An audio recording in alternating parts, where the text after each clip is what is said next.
ক্ষোভের কারণে বলছি না, আমি রিয়েলি মিন ইট।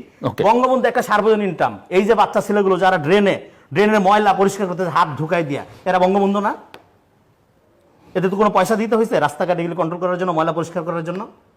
কোন আওয়ামী চোর কি এদের চেয়ে বেশি বাংলাদেশকে ভালোবাসে?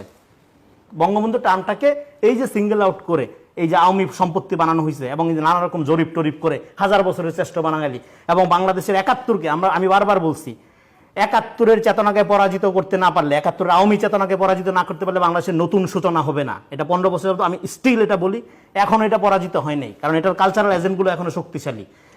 শেখ মুজিব বা বঙ্গবন্ধু যাই বলেন, এইটা একটা দুর্নীতির রেফারেন্স পয়েন্ট হয়ে গেছে। বঙ্গবন্ধু খাতে কত দুর্নীতি হয়েছে এটা যদি আপনি প্রকাশ করেন, যে কোনো সুস্থ লোক আত্মহত্যা করবে। একটা নাম দিয়ে এত দুর্নীতি হইতে পারে? একটা টয়লেট খানার থেকে শুরু করে অমুক সেতু তমুক সেতু, বঙ্গবন্ধুর নামে একটা কিছু করলেই টাকার পাহাড়। তো ফলে এই যে দুর্নীতির একটা সোনার খনি বঙ্গবন্ধু, তাকে আপনি জাতির পিতা জাতির মডেল আকারে হাজির করতেছেন। হ্যাঁ, তো আপনার অবদান যদি থাইকাও থাকে শেখ মুজিবের, সেটা আপনি যেভাবে পোর্ট্রেট করলেন, সেটা পোর্ট্রেট করলেন করার মধ্যে যে ডক্টর ইউনূস সাহেব এটা রাইটলি বলেছেন, জাতির পিতা বঙ্গবন্ধু সেটা 71-এর আগেই করা হয়েছে। হ্যাঁ, সেটা এবং আপনি 74 সালে বা 71 সালে করা হয়েছে। এবং আপনি দেখেন 75 সালের এই ঘটনার পরে, এরকম ম্যাসিভ কিলিং এর পরে পুরো পরিবার সহ 76 সালে আওয়ামী লীগ এখন যেটা করতেছে, বঙ্গবন্ধু কোটায় ফেরত আসার চেষ্টা করছে। আওয়ামী লীগ যখন পলিটিক্যালি পরাজিত হয় তখন তারা কতগুলো ভেগ ধরে। 1 নাম্বার ভেগ হলো তারা হিন্দু সাজে, মাইনরিটি কার্ড খেলে। 2 নাম্বার ভেগ হলো কালচারাল কার্ড খেলে, সংস্কৃতি সেবী সাজে।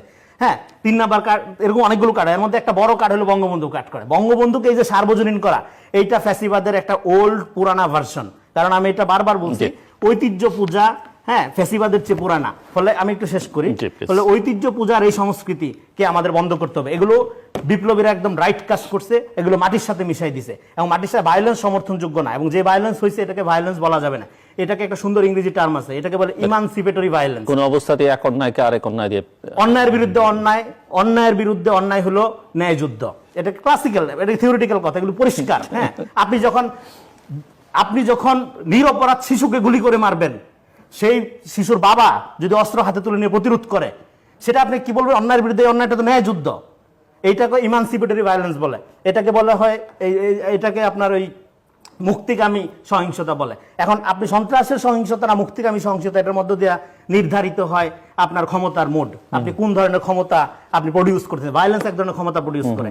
একজনের হাতে যদি এখন অস্ত্র থাকে, লোকজন যে তারা ভয় পায়, হ্যাঁ, এটা একটা ক্ষমতা। কিন্তু আবার ধরেন এই অস্ত্র দিয়ে যদি কেউ কাউকে প্রোটেক্ট করে, সন্ত্রাসীরাও ভয় পায়। তো ফলে দুইটা ভয় বা দুইটা ভায়োলেন্স একই রকম না।